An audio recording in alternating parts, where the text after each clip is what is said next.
Hi everyone, this is Jim. Welcome to this postmortem of my Blitz game number 587. I had the white pieces and kicked off with d4. This was a short game and an unusual opening, the Budapest gambit, so I thought I would use this postmortem to go over the opening and show some different lines in it. So let's get into it. Knight f6. Could introduce a lot of different openings, including the King's Indian, the Grunfeld, or the Nimzo Indian primarily. So c4 is the normal move, and now all those other moves, all those other openings would start with either g6 or e6 or c5, going for a Benoni setup. Certainly an idea there too. But e5 is the Budapest gambit. So taking the pawn is the most reasonable way to reply. You don't necessarily take with the idea of holding on to the pawn, although there are lines where you can hold on to it. But mainly the idea is to gain some tempo by chasing black's pieces around and try to use that to get your pieces effectively developed. Now, knight g4 was played in the game, and that's the top move here. But I wanted to mention there is also this move, knight e4. This is called the Fedorowicz gambit, I think. So it's an interesting line. You should probably challenge the knight immediately with knight to d2, and but you will run into this pin. So sometimes people will try a3. And then, let's see, it's black's move here. I think one idea for black is to try and open up the center quickly. And then after taking, let's see, if white tries something like, yeah, that gives it away. I guess I can't do this as a tactical quiz. If white plays an innocent-looking move like g3, white is already losing. So white hasn't made too many obvious mistakes. There's just a tactic here, and you have to watch out for these kind of things in the tricky opening. Knight takes f2 is playable here. And the point is that if you take it with the king, then bishop comes here with check. And at the end of all that, your queen is loose, so you lose the queen there. But if you're not but if you're not taking the knight, then what are you doing here? Let's see, what's the best try here? Queen c2, and then knight takes h1, just grabbing the rook in the corner. So let's show the other line. King takes, bishop takes g3 check, pawn takes, or king takes, doesn't matter, and you lose the queen. So it's a queen for two pieces. And anyway, black is winning. So that's just a warning for you that these tricky lines, they have some punch. So let's go back to the game. Well, first of all, the point with knight e4 I wanted to make is that you should probably play knight d2. And then if he comes out with the pin, if the knight goes back to c5, then you can just keep developing, I believe. Let's check this out. Knight c5, yeah, knight to f3, and you should be okay. Knight to c6, he gets his pieces out, and nothing disastrous happens. If he tries something tricky like bishop to b4, trying to pin this knight and maybe getting some tactics going with the queen coming out, you can kick the bishop with a3 and try and resolve the situation, and then things are okay here. Queen h4 doesn't work because you can kick it with g3, so, and it can't drop back to the f6 square because your pawn is covering that square. So queen h4 is not really a great idea here, but he can take off the knight. Bishop takes or knight takes. And it is one of these positions where white should be pretty happy. He's still got his extra pawn, and those attacking pieces that were starting to look a bit ominous around the king have disappeared. So white's okay here. But anyway, it is something to watch out for. Let's go back to the game. It was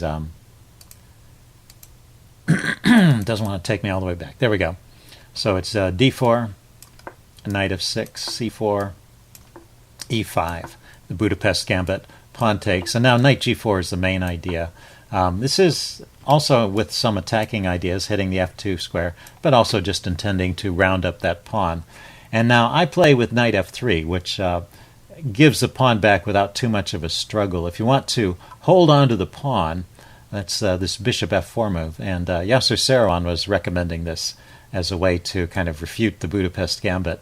But it can get kind of tricky. If I think there are lines where you actually manage to hold on to that pawn, but black gets some kind of compensation. So let's see, knight to c6, just continuing to develop, knight to f3, and also attacking that pawn.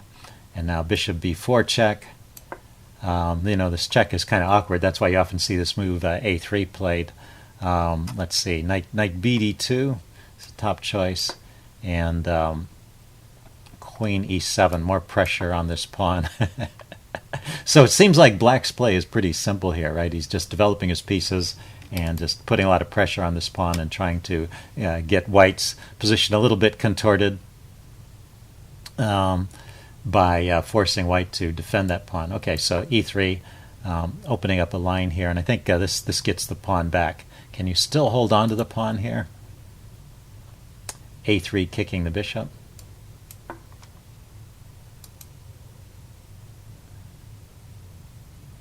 And he can grab the pawn here, it looks like. Yeah, that's kind of funny.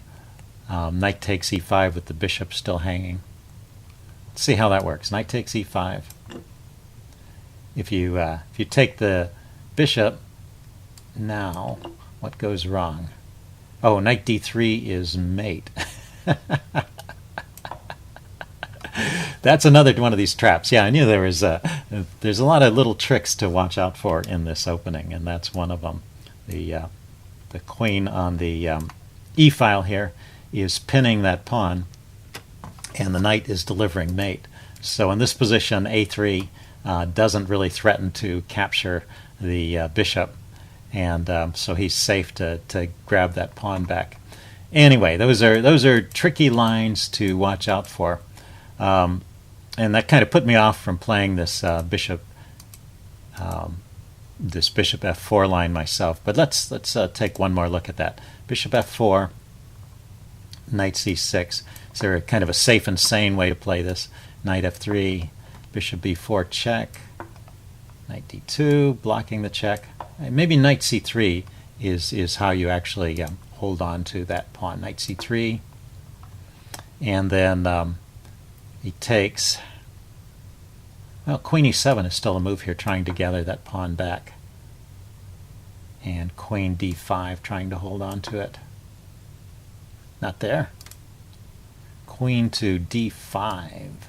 Yeah, queen d4 is hitting the knight. Seems like, yeah, and then bishop takes c3. So this is the line where you hold on to the pawn, but you suffer pawn damage. And black has interesting compensation here, and continues with f6, continuing to undermine this pawn and open up lines towards your king. So that's what I wanted to say about the bishop f4 line. You can actually hold on to a pawn if you're feeling materialistic, but black gets interesting play. So let's go back to the game once again. So after d takes e5, knight to g4, I played knight to f3. And that's the way I normally play it, and I think it's a reasonable way to play. It goes out with knight c6. The main line here is bishop c5. And just to show you a few moves of that, I played this quite a few times. Bishop c5.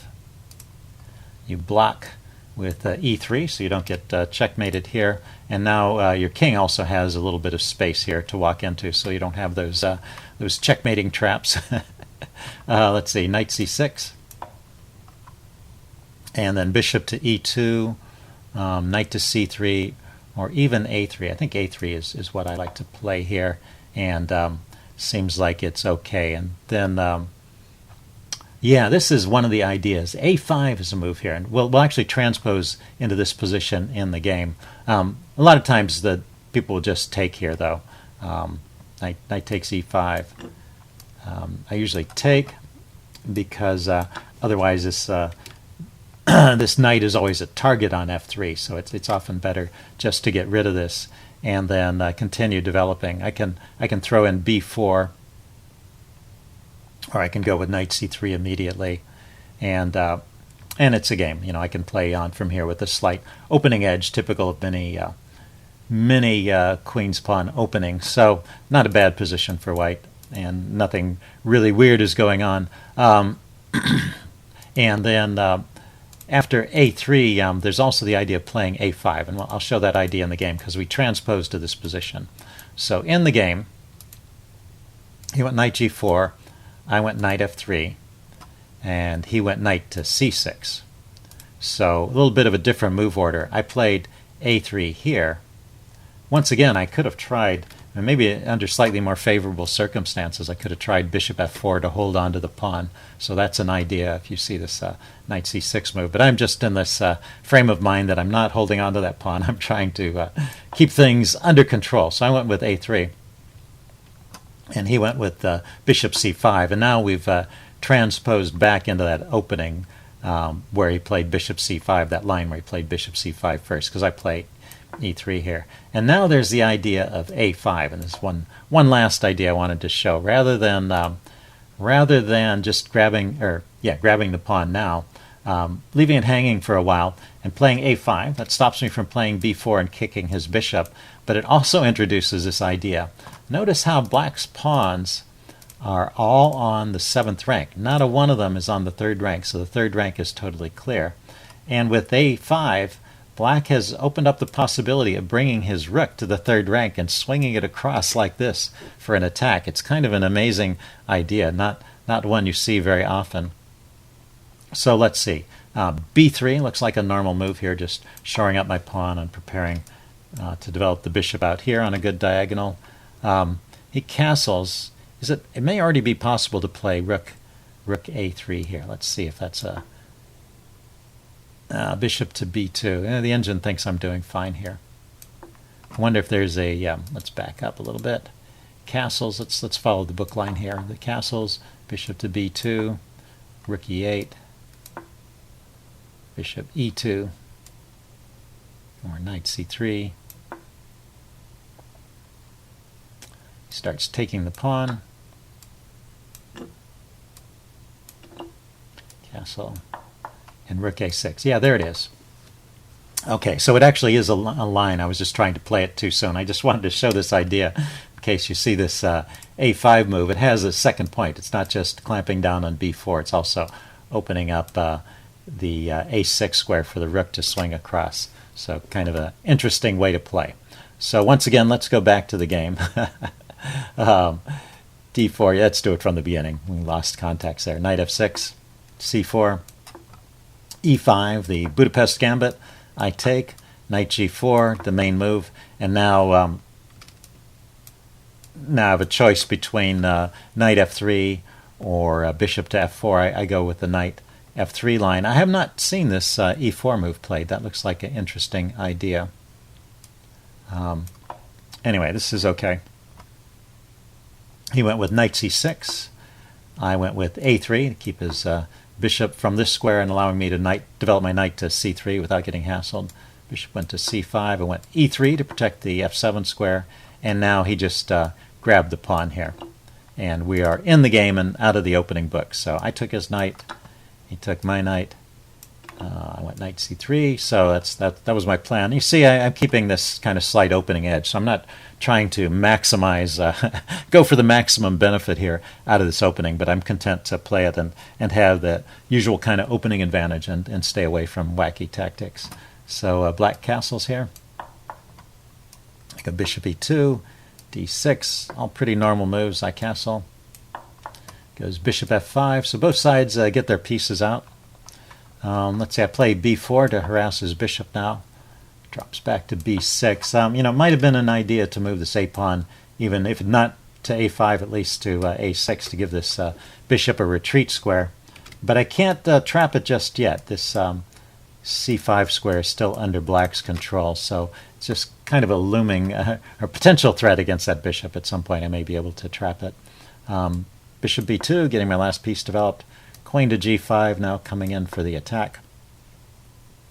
And knight to d5. So I've got good active squares for my pieces. It's a nice central location for the knight, and I may trade off this bishop and get the bishop pair advantage at some point. Another reason why a6 might have been useful, because if he had that move in, then he could retreat the bishop to a7.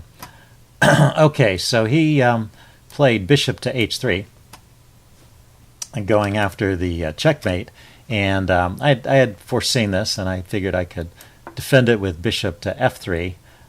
He has an interesting move here that I completely missed. But this move, while it defends the mate, it leaves the c-pawn hanging. So he could try knight takes c4, and that would be good for black. Let's see, can I get my pawn back in any way? I need to defend the bishop. The bishop is under attack. Looks like queen c2, takes, and bishop to g4. This bishop has to retreat at some point, because eventually I'll just move my king aside and then threaten to take it. So bishop to g4, takes, and rook f to d1. Yeah, so I stay a pawn down in this line. So that was a mistake when I played bishop f3, defending. So let's back up and see how I could have defended this. Knight to f4 is a better defense. g3 is possible, but it gives up the exchange. So knight to f4 defends that pawn, and it can't easily be chased away from there, so that buys me enough time to... and it also is threatening to take the bishop. Yeah, so it comes with a tempo. I was going to say, if this knight can get chased away, there's this looming mate threat, but it's not going to stay on the board because the bishop has to move. Okay, so this is just good for me. That's the correct way to defend. So I defended with bishop f3, leaving this pawn hanging, but he was still focused on the kingside attack. He continued with knight takes. I went with queen takes. I went bishop g4, and that's a mistake. Where should the bishop go? The bishop should drop back to e6. Anyway, yeah, what this invites is the line in the game. I pin the bishop, and now he really needs to defend his queen. f6 is a move that defends the queen, which would unpin the bishop, basically.